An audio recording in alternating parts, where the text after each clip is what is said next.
I'll stand by all that. But now we're gonna get down lower on the sea and talk about canoes. Yeah. So without further ado, Jason. Thank you, Stu.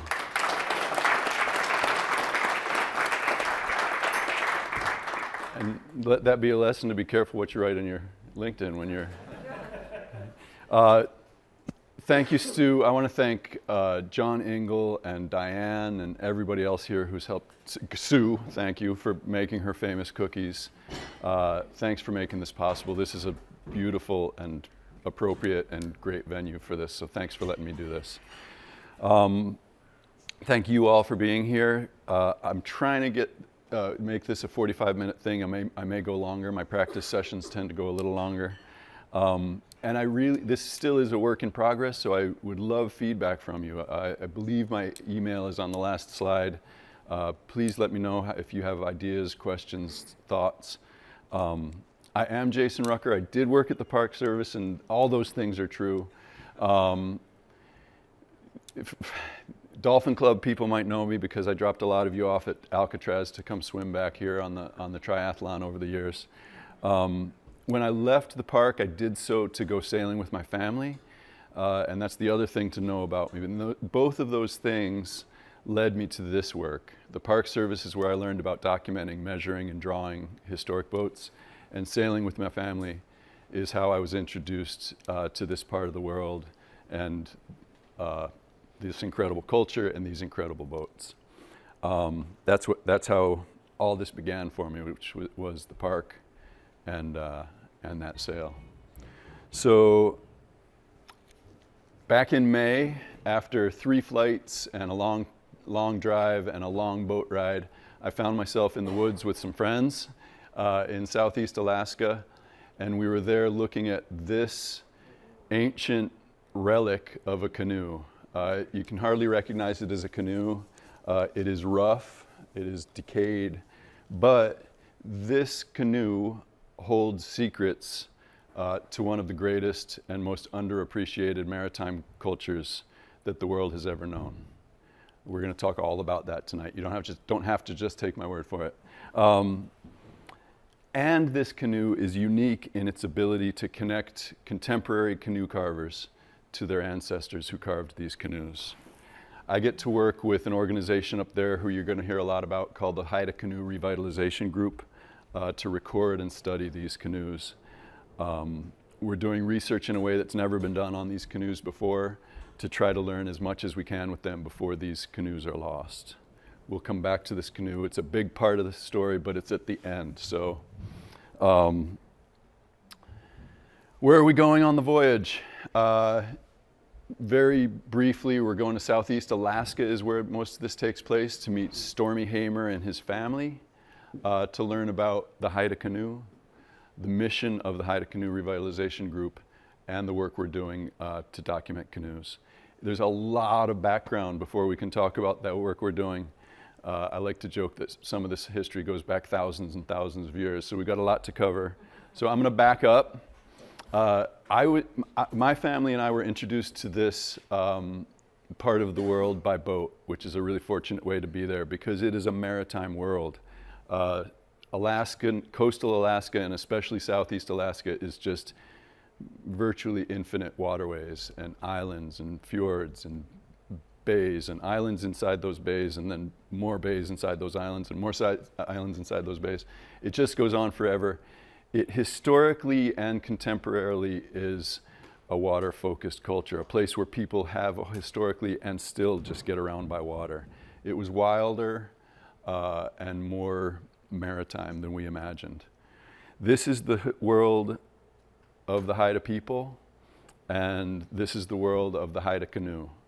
You're going to see a lot of pictures of Haida canoes. They're all my favorites. The Haida Canoe is a dugout canoe. It's carved from a tree, but it is unlike any other dugout canoe in the world. It's a dugout canoe that's made to go to sea.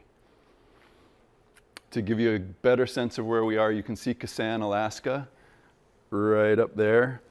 That's the very tail end of Southeast Alaska up there. British Columbia below that. You can see our whole west coast there. We're going to zoom in. That's what we consider kind of what we call the Pacific Northwest. You can see Kasa'an there. Oh, take this opportunity to turn your phones down. What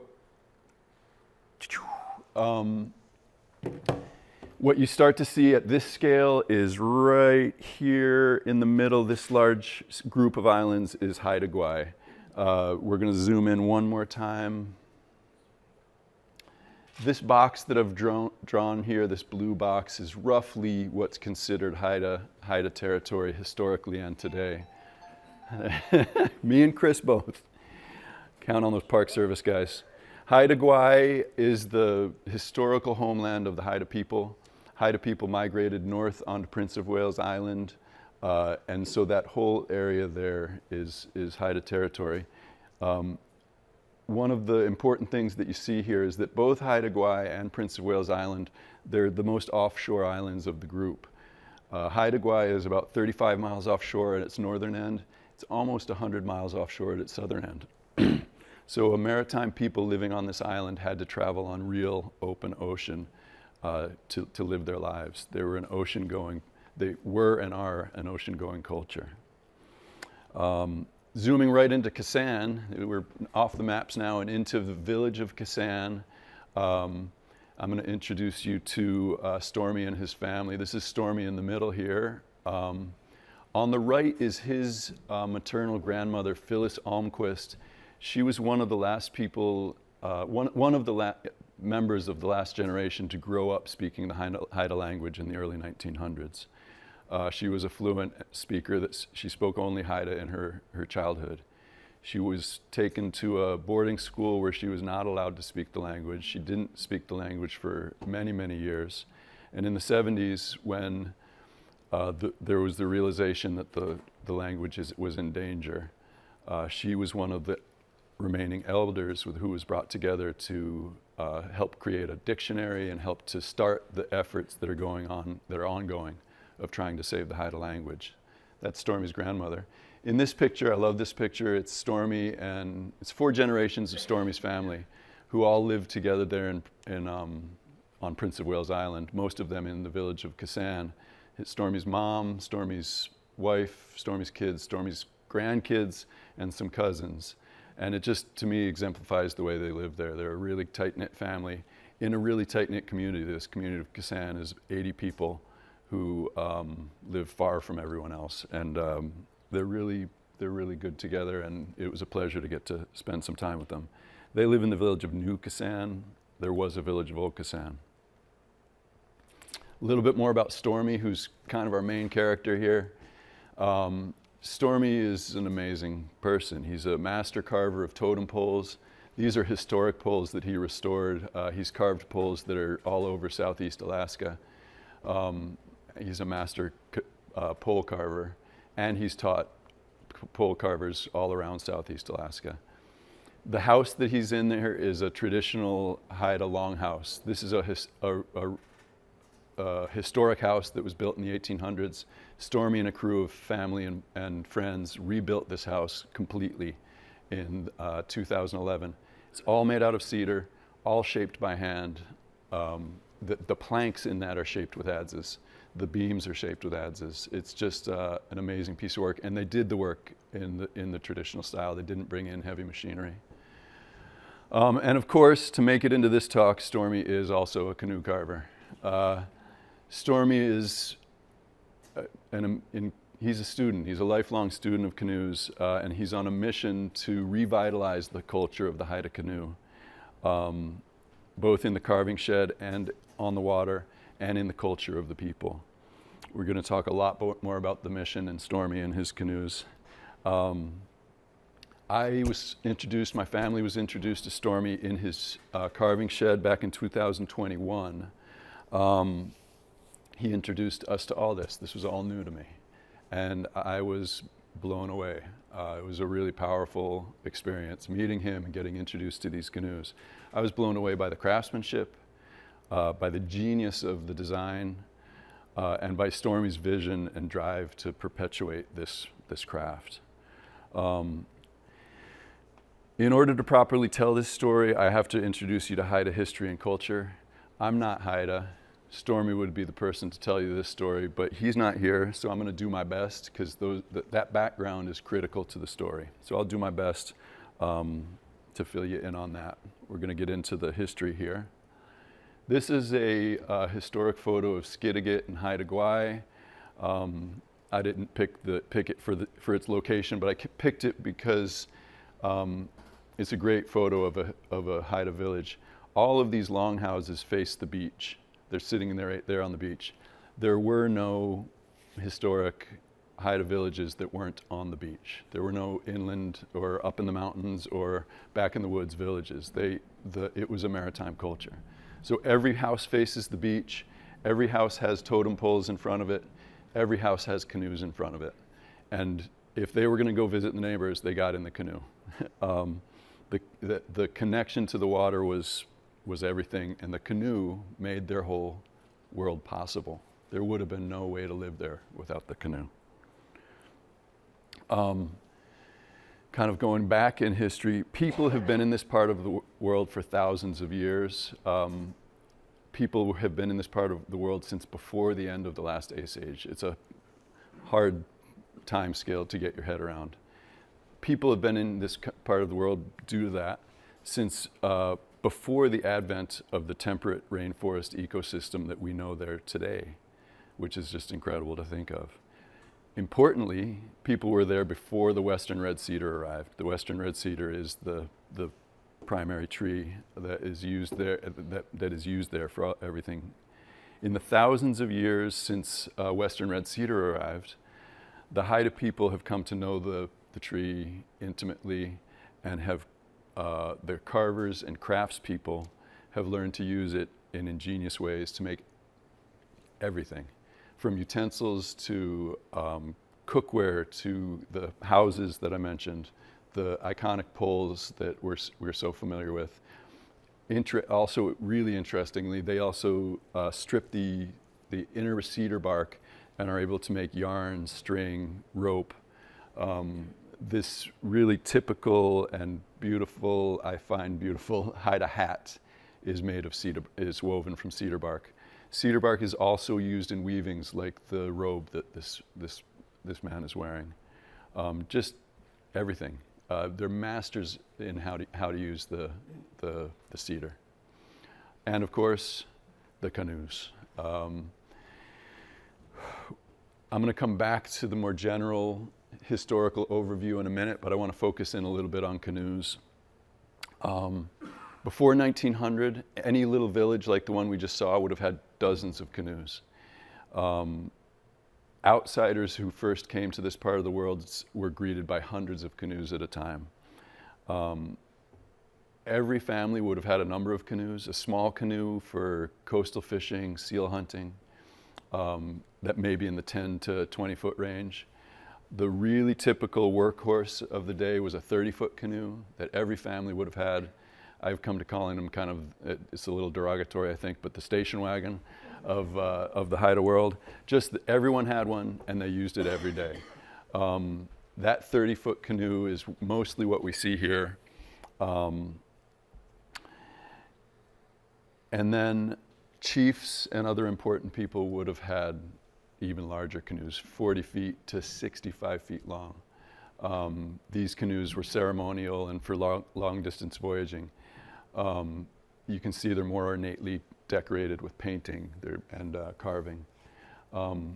Both these canoes and the smaller canoes would have traveled as far as California. They would have traveled as far as mainland Alaska. These were an ocean-going craft. Haida carvers became really renowned for their seaworthiness and the quality of the canoes. They were able to sell their canoes and trade their canoes all up and down the coast. And that style of canoe became, I don't want to say imitated, but it was taken up by other people in the area. The Tlingit people to the north, the Tsimshian people to the south, started making the same kind of canoe because they were just such great canoes. I just had to throw this in because a sailing canoe, come on. Just an ocean-going and really capable canoe.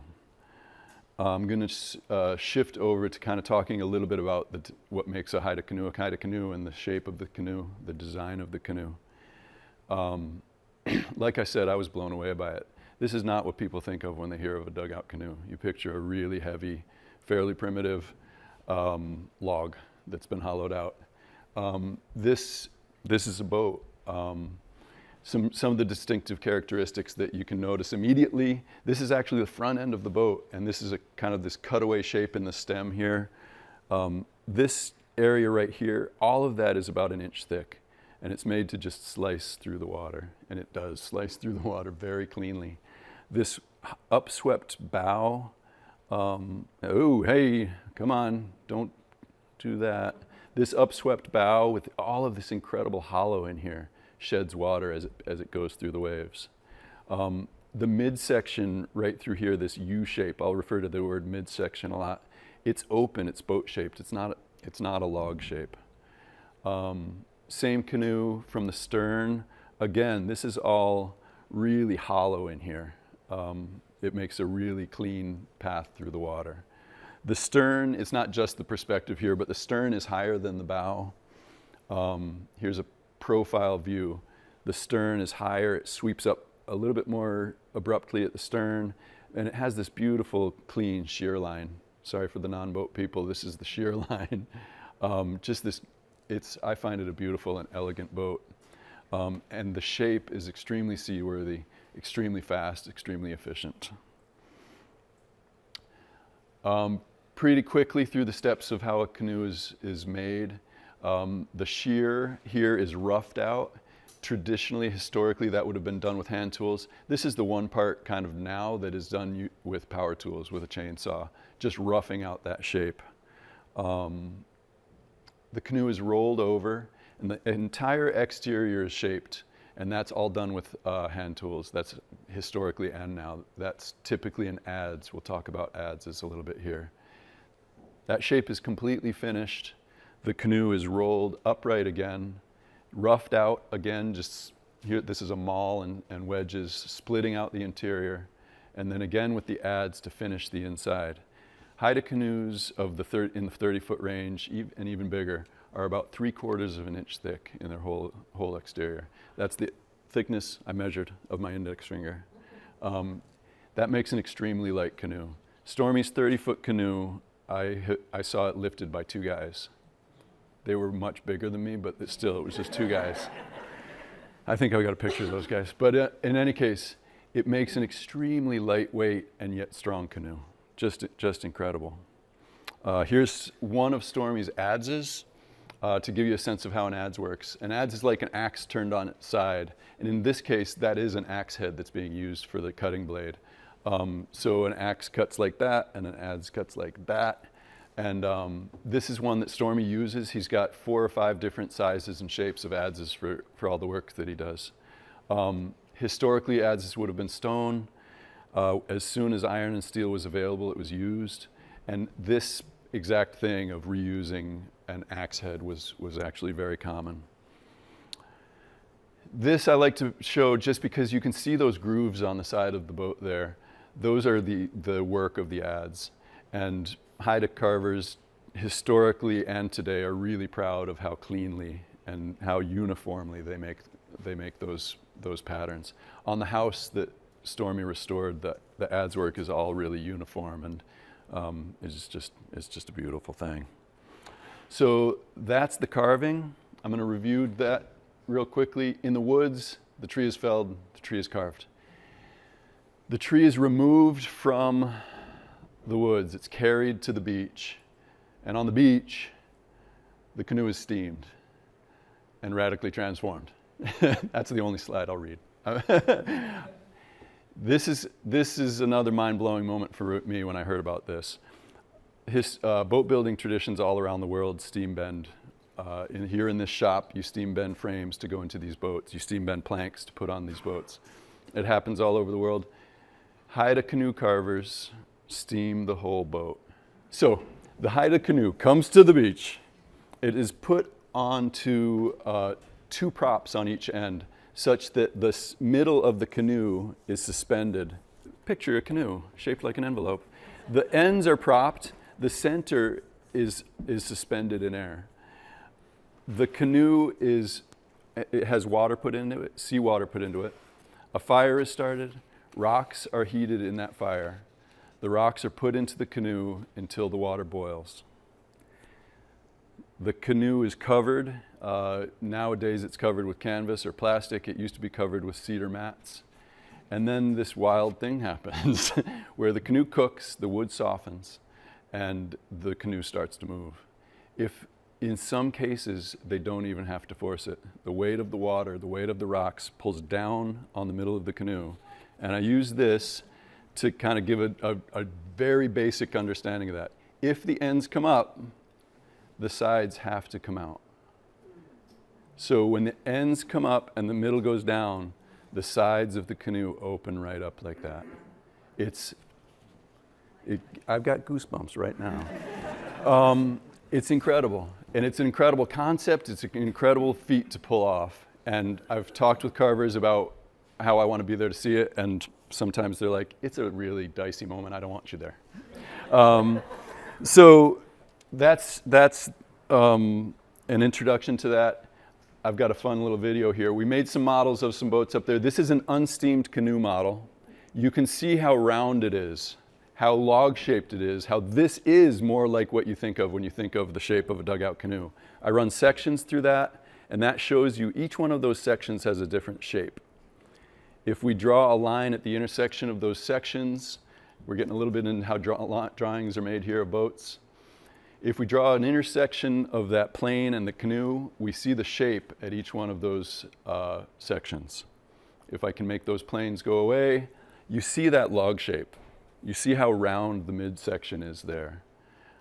This, like I say, is more like what you think of as a dugout canoe. So that's the unsteamed canoe. And if we look at a steamed canoe, same size canoe, 18-foot canoe, you can see just by looking at it, before we even do sections, you can see that this is a boat, this is not a log. So you can see the sweeping sheer, you can see the graceful midsection, and if we turn off the canoe and we look at those sections, you can see that boat-shaped midsection. Radical, right? Radical. I'm gonna cut this guy off who made the video. We're gonna toggle once, maybe twice. There's the unsteamed canoe and the steamed canoe. If we lay the unsteamed midsection over the unsteamed midsection, you see how enormous that transformation is. This 18-foot unsteamed canoe is 1 foot 6 inches inside at the top. The steamed canoe is over 3 feet. So that's more than double in beam. It's incredible. This steaming process is critical to the story later on, so hold on to that. We'll come back to steam bending canoes. I'm going to come back to a little bit more of the overall history, the introduction to the history, and the harder part, of course, is I can't catalog all the ways that violence was perpetrated against the Haida people by explorers, missionaries, settlers, traders from Europe, from Russia, from European America. But it's the same stuff that happened all over the Americas. Almost every element of Haida culture was attacked, violently attacked. Language was a key to it. Language was banned. Religion, dance, and song. The potlatch ceremony was a real key to the culture, and that was banned as well. Haida families were removed from their villages. Haida children were taken away to these boarding schools that we hear more and more about, the horrors of these boarding schools. In addition to that, of course, waves of smallpox came through the Northwest, brought by those visitors. And the population of Haida people in Haida Gwaii and Prince of Wales is not exactly known, but it went from tens of thousands of people to somewhere under 1,000 people over the course of about 100 years. So between the outright attacks and the sickness, really hard for the culture. Through all that, Haida people have held on to their culture, have continued to practice their language, are really working now to keep the language alive. Stormy and his family, like other families, are learning the language. They're telling the traditional stories. Traditional methods of food gathering are still practiced, food processing, food preserving. The arts, the fiber, visual, carving arts are all still alive.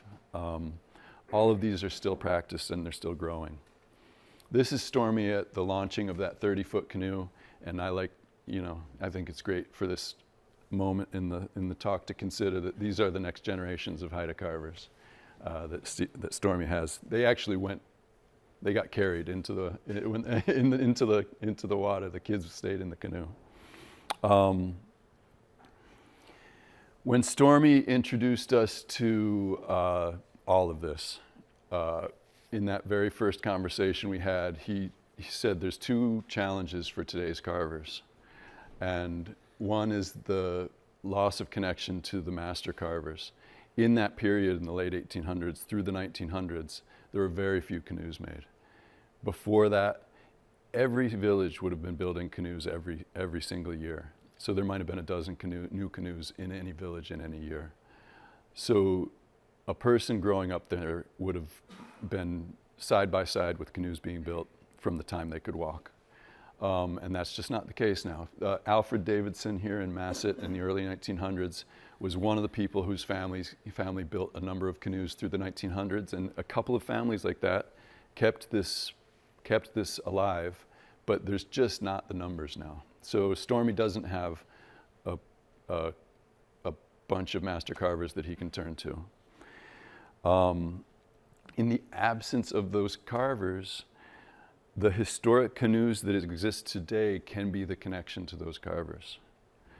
The trick for Stormy is that those canoes are in museums around the country and around the world. They're not in a place that he can see them. So there are canoes in Ottawa, in Chicago, in Washington, D.C., famously in New York City.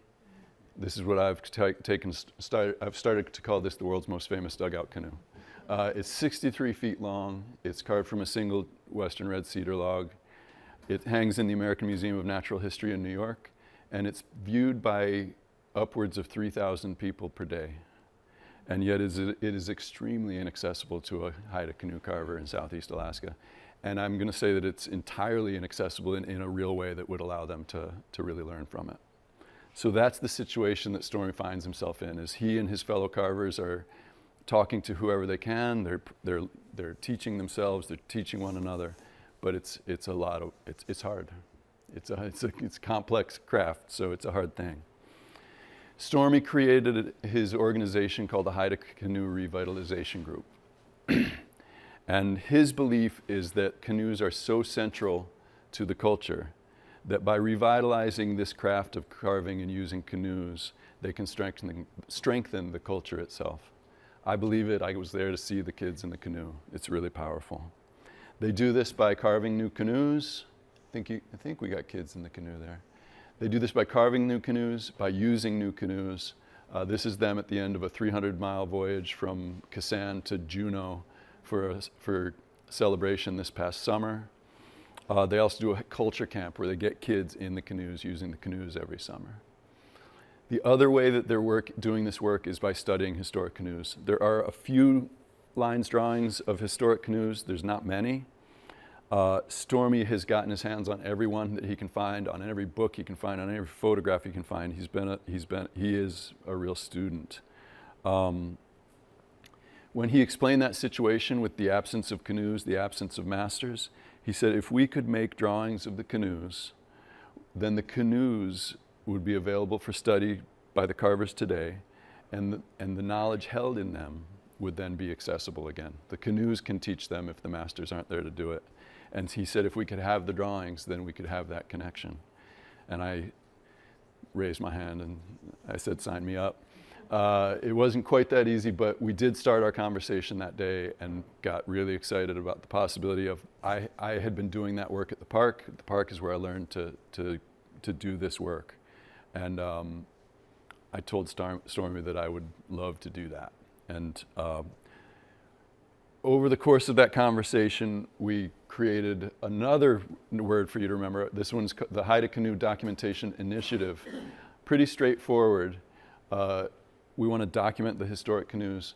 We want to share that documentation with the carvers, and we want to work with them to analyze and understand that and employ what we learn, all towards the bigger mission. We've completed one project that I'll introduce you to here, and we've started and are right kind of in the middle of a second. I'm going to drink a little water. This is a photo of a canoe in the Skagway Museum. It is a 30-foot canoe.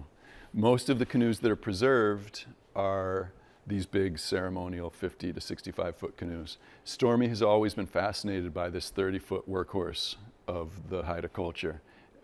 This is the one he wants. He hadn't found one in a museum. He saw a photo of this one. He got so excited about it that he went up there to look at it and talked to the curator of the museum.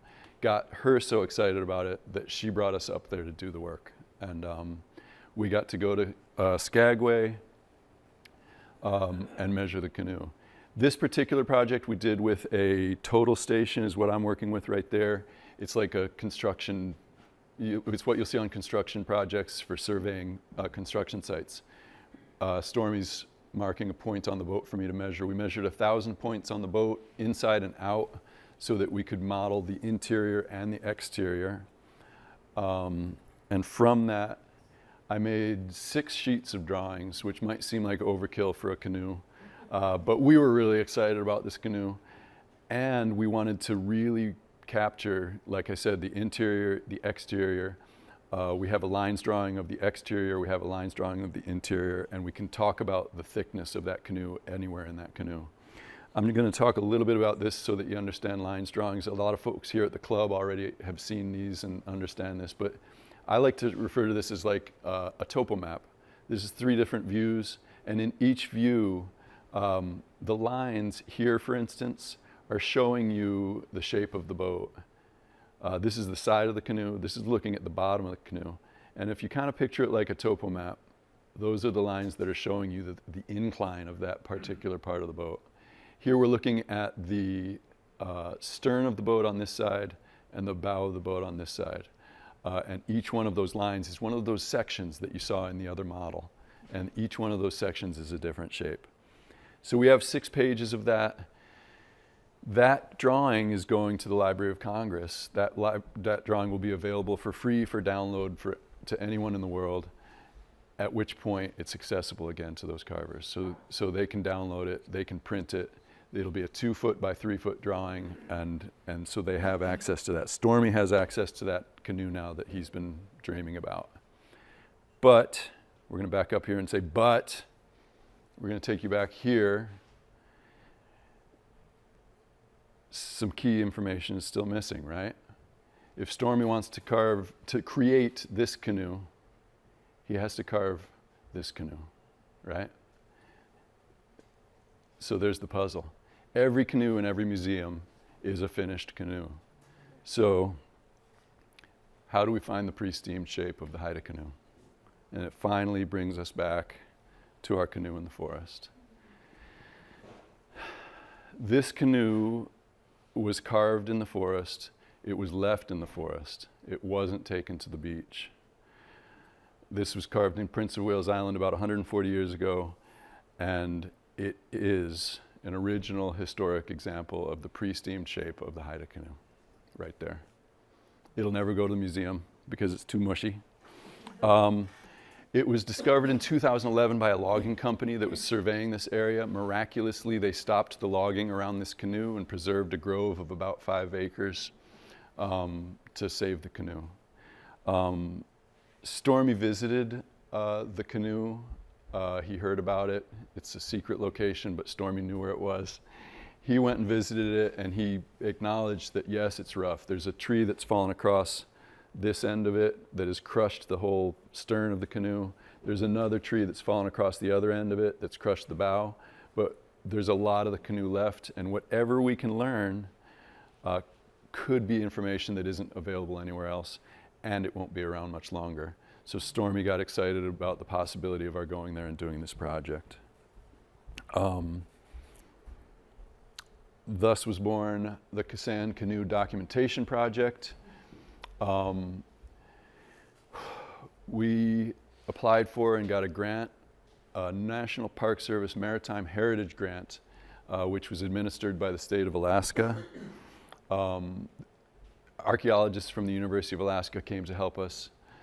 Cultural Heritage Imaging, which is right here in San Francisco, and who are heritage imaging experts at making 3D models of things like this, helped us with the tools to do the work, and with consulting and guidance on how to do the work, and with processing to make the models. And they're actually here today, and I hope you all get a chance to talk with them. The Traditional Small Craft Association, some of you may know them, they helped us out. Sea Alaska Native Corporation owns the land and gave us permission to go there and do this work. And the organized village of Kasa'an right there supported us while we were there on the site. So once we got the grant, things snowballed, it got exciting. And we were delivered, a whole crew of us was delivered by boat to the beach with a lot of gear. There we are back up the hill. And there we are with the canoe. That's our crew. For me, there was a power in being there. There was a really powerful feeling of recognizing that those master carvers in that lineage of carvers that went back thousands of years had stood right there carving this canoe. And I was getting to stand right there by it with this great crew. I'm not gonna introduce you to all of them because their bios go on, but Stephanie is Stormy's daughter, and got some archaeologists. You're gonna meet all of them briefly in other slides here. Kind of a introduction to kind of what we're gonna be looking at, what we're looking at up there. If you picture a tree growing on that stump, that's where the tree was felled. The tree would fall to the side. The very lower end of the canoe, of the log, would be cut off. The very base of the tree flares out a lot, has deep grooves in it, and isn't suitable for carving. So they cut it off, they call it the butt cut. The top of the tree is cut off, and that leaves us with our canoe in the middle. We made photogrammetric 3D models of the canoe, the butt cut, and the stump. We didn't know exactly what we'd learn, but we thought that we might be able to learn from the butt cut and the stump as well as the canoe. We also measured, we got measurements here of the diameter. So that's kind of the parts we were looking at. What were we doing? This is a real quick introduction to photogrammetry. This is a time lapse of Stephanie and myself working on the canoe. The process involves taking, I believe it was 800 photos. We took 800 photos of the canoe going around it. We've got scale bars there to make sure that our model is the right size. We're just kind of getting set up here. Once we're set up, we just go around and around and around the canoe. Photogrammetry, you can talk to Carla and Mark and Marlon after the program, and they can explain to you how it really works. But what I'll tell you is it's magic. What happens is, in all of these photographs, a computer program looks for the same point in different photographs. And then so now you can kind of start to imagine where this is going. In those different photographs, then the program can triangulate to locate each one of those points in space to make this hyper-accurate model.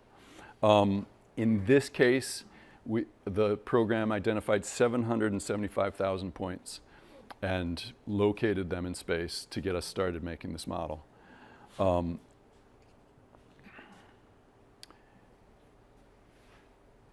going to come back to the model in a second. I think this is a fun image here, though, on the left. Each one of these blue squares represents one of our photographs.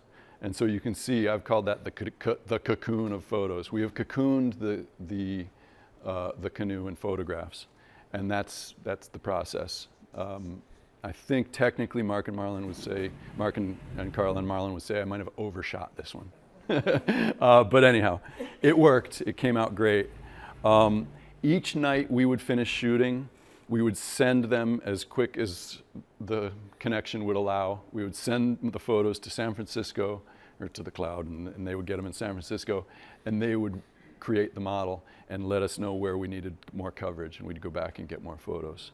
It was awesome. We'll come back to the model. What else was going on while we were there? Archaeologist Sanjay Piare flew a drone over the site with doing LiDAR to map the site. So we're going to have a really, really nice topo map of the site. And then archaeologist Dan Monteith, who actually wrote an archaeological report on this back in 2011 when the canoe was first found, he came out with us. Stormy and Dan went around the site finding other objects. They found an additional 8 stumps in the area, and they hand measured their circumference. You can see there's a pole there, that's a GPS. They GPS located each one of those so that those things can go onto our map, and we can map that site.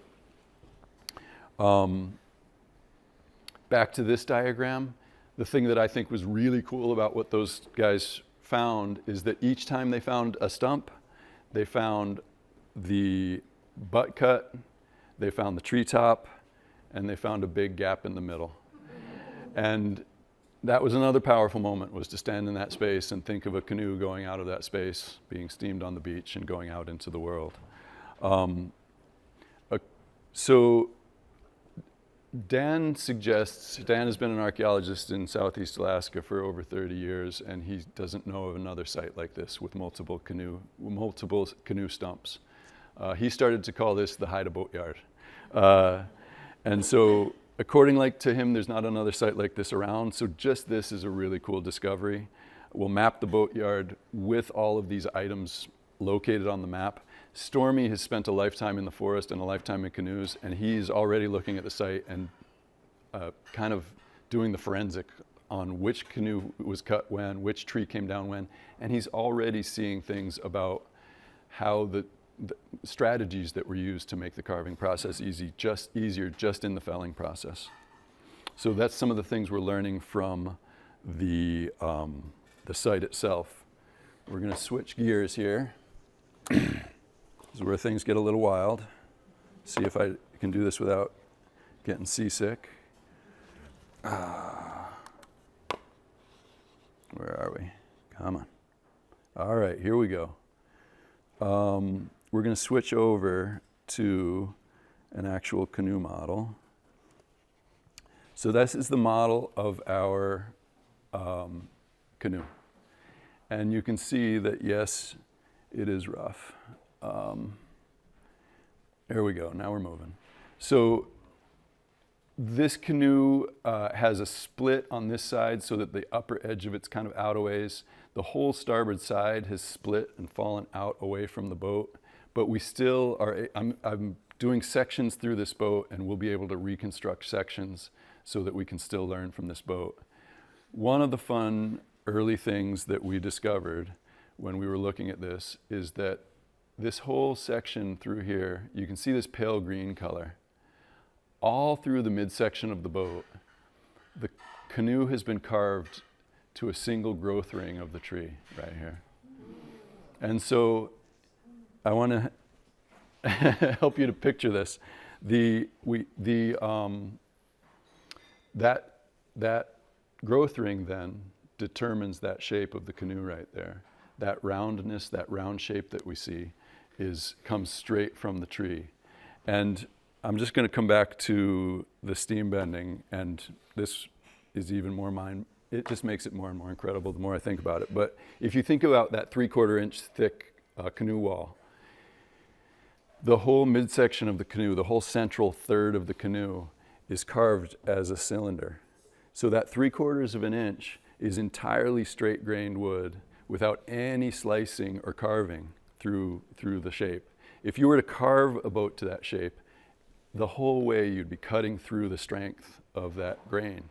What happens here is the center half to third to a half of the canoe is entirely straight grained. And in 3/4 of an inch of material, there could be 40 growth rings in an old growth cedar tree. So it creates this incredibly strong cylinder that then is bent, steam bent, to this graceful shape. So a steam bent canoe isn't just making a bigger canoe than you can make with your log. It's making a stronger canoe than a carved canoe would make. So it just gets more and more mind-boggling the more I think about it. So here's our model. Some of the stuff that we're doing, see if I can step over here. Sorry, I'm getting in your way. There we go. So there's a section right there at that midsection, just like we were looking at the midsection in the other models. A fun thing we can do, because we measured the butt cut and we measured the top of the tree, is we can actually draw in the shape of the tree there. So this certainly has never been done with a canoe before, because nobody's ever been able to, measure the butt cut and measure the top of the tree. So if we draw in the cone that represents what that tree would have looked like, if I then draw in the line of the intersection of the tree and that section right there. So now we see how big the tree was at that point where they carved away to a single growth ring. And what we find is that it's 3 inches of material that has been removed. And the cool thing about that is that 3 inches is about the thickness of the bark and the sapwood of a western red cedar tree. So now we've basically found that both the shape and the size of the midship section of the canoe come straight from the size and the shape of the tree. And I got goosebumps again. I will see if I can find my cursor here again. Oh, come now. I will do a dozen sections through this. I hope that we learn from each of them. We will see, even though the canoe is so roughed, we will get to see some of the transition from convex to concave through here. The ends are pretty wrecked up, but we will see some of that transition, which is valuable. The interior is not terribly well carved out, so we're not getting a whole lot of that, but we're going to learn all sorts of good stuff from this canoe. I'm going to see if I can find my way back to our slides.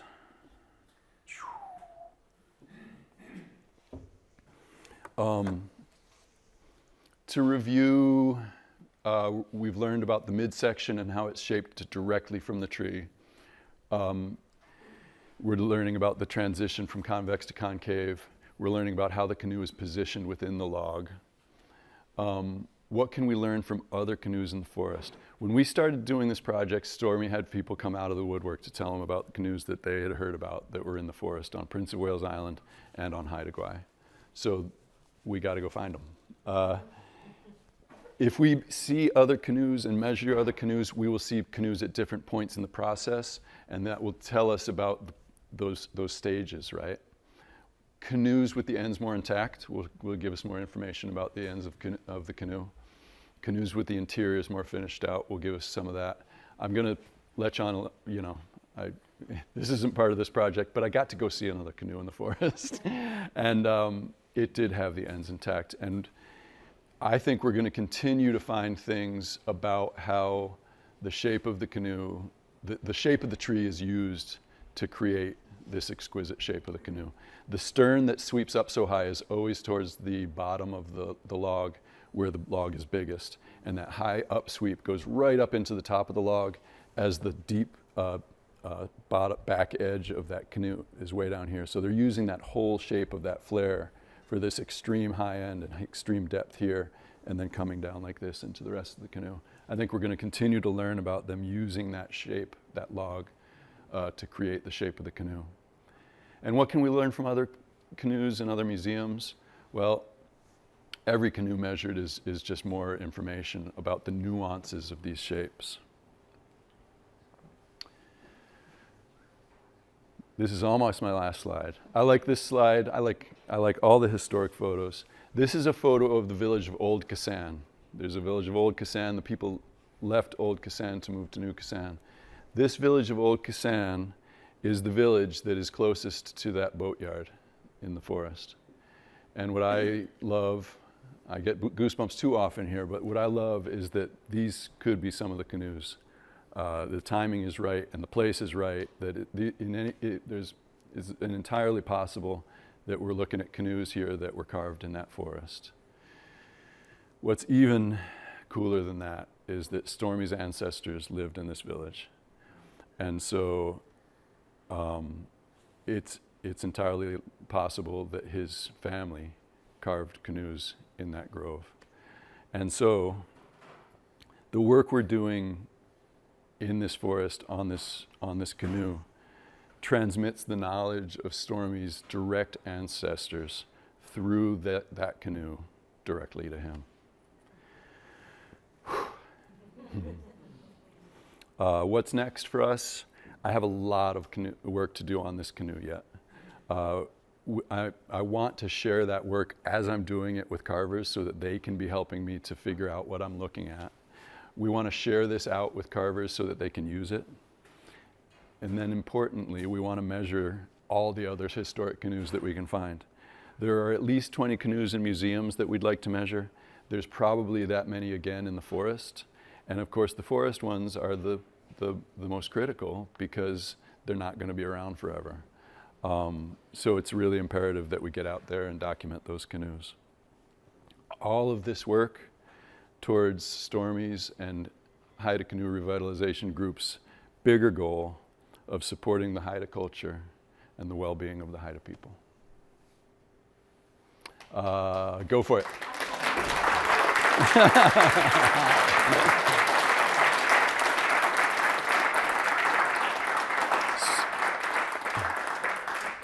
Thank you. So that QR code, I learned that you can actually make your own QR code. That QR code will take you to their website. There is a donate button there. Feel free to support their work. There's also all kinds of cool information, more gorgeous photos of the work they're doing.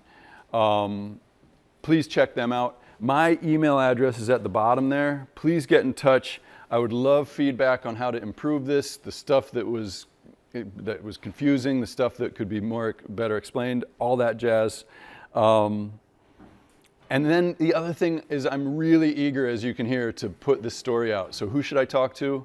Individuals, organizations, let me know if you have references for me. Check out Haida Canoe Revitalization Group. Go on up to Kasa'an. Stormy and his family actually have a small museum of canoes and art in Kasa'an. You can go visit, you can check out the carving shed. They're really welcoming and generous people. So thank you again. Thank you all for being here. Thanks to the Dolphin Club. Thanks so much for taking the time.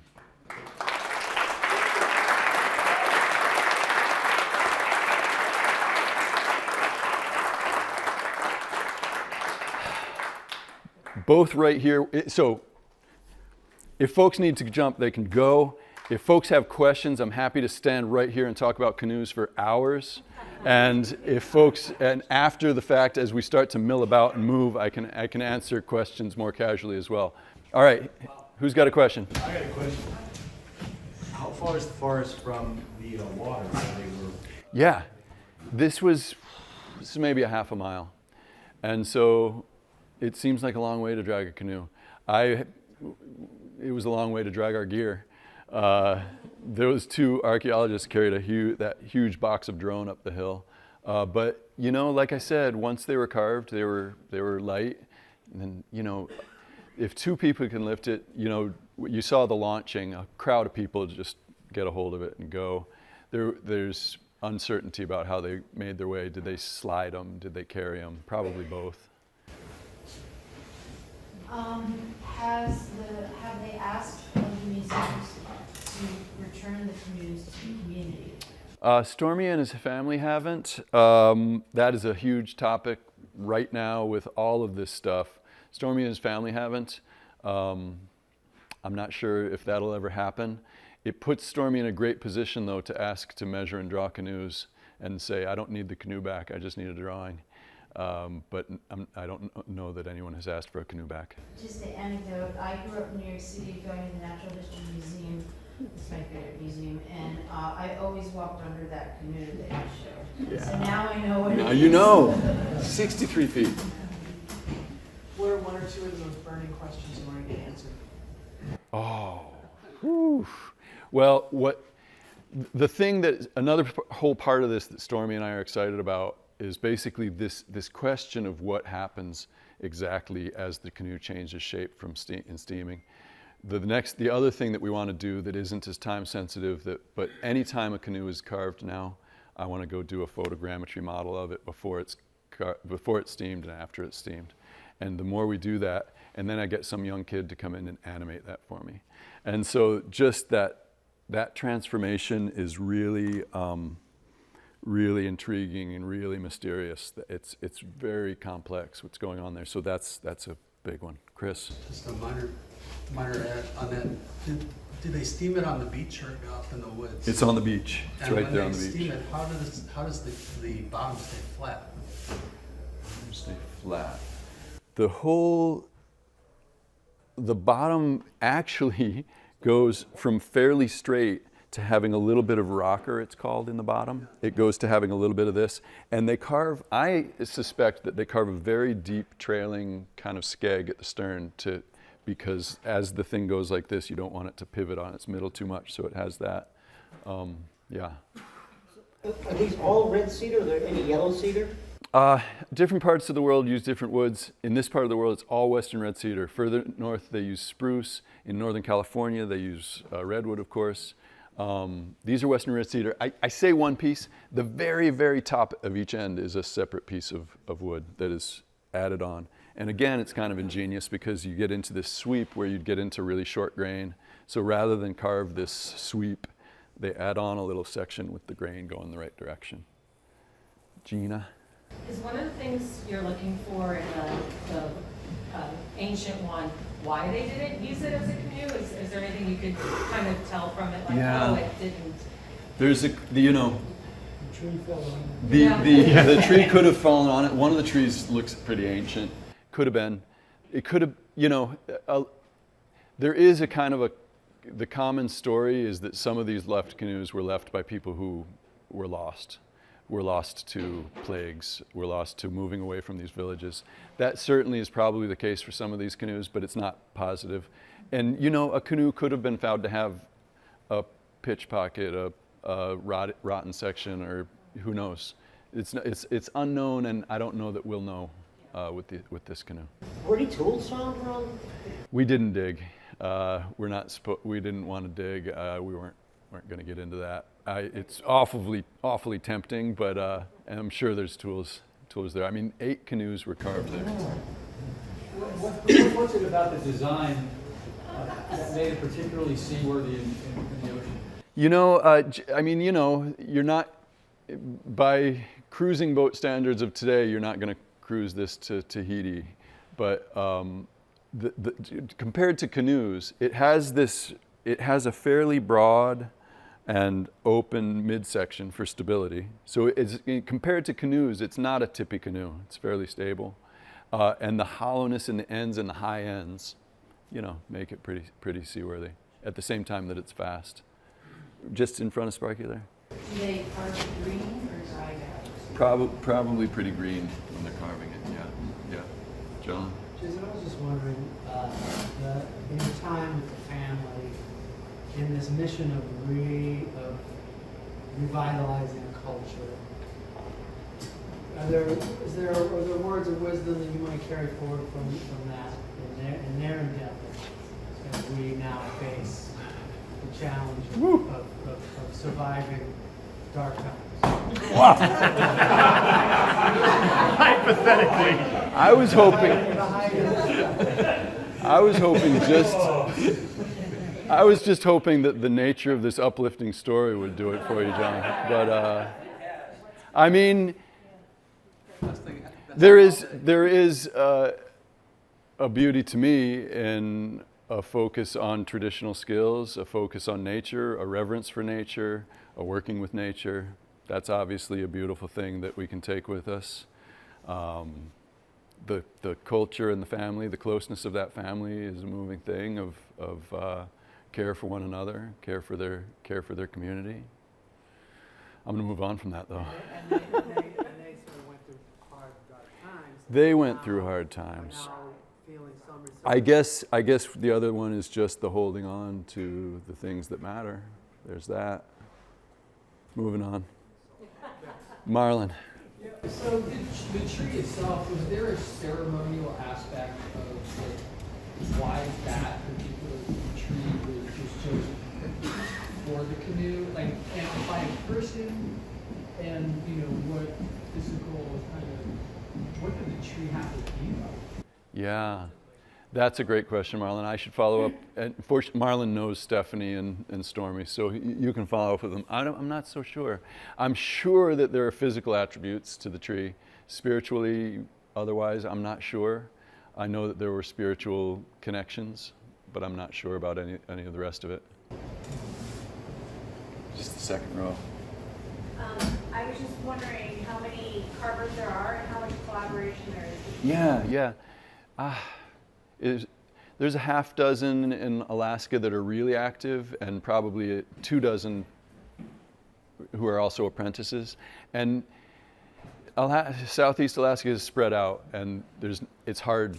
The villages are far apart, and so it's hard to say we're going to have 4 apprentices on this program because the carvers are all over Southeast. But they are really keen on that, and every canoe that's carved does have a master carver and apprentices, and so it's very much an effort to. And you know, everybody who is out there says, you know, I apprenticed with so and so, and then I apprenticed with another carver, and now this is my first canoe. I'm carving on my own, and I'm bringing in new people. So there is very much an apprenticeship program. Are these techniques used anyplace else in the world, especially like steaming? I heard and saw on the interwebs one European canoe, ancient canoe that is steamed, and I'm just going to come out and say it. It's not as elegant as this. It's much smaller. It's just not as big a thing, but it's a similar concept. So that's not like a key to know where the people might have come from. No, I don't think so. Thank you. I didn't know that's what you're getting at, but no, that's a good, an interesting idea, but not that I know of. Scott?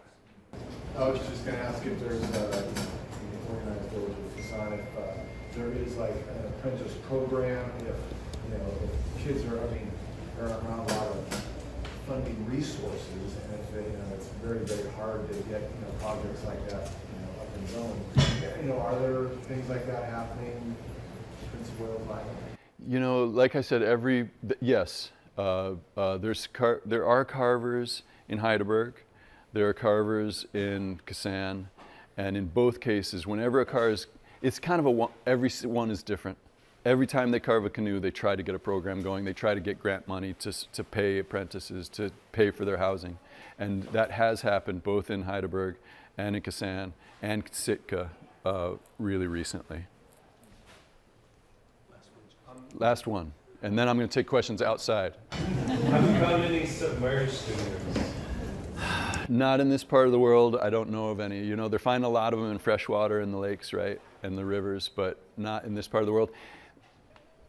They found a submerged fishware in this part of the world recently that you probably heard about that puts back the time of occupation of this, our belief in the time of occupation in this part of the world to 16,000 years.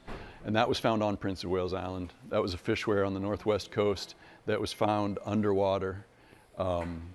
And is the oldest, is that the oldest thing ever found in the Americas? Close. Yeah, and so I should wrap it up because our hosts have been here and we're putting, thank you, Stu. And I hope you can all meet each other because you're all really cool people, and put your chairs away.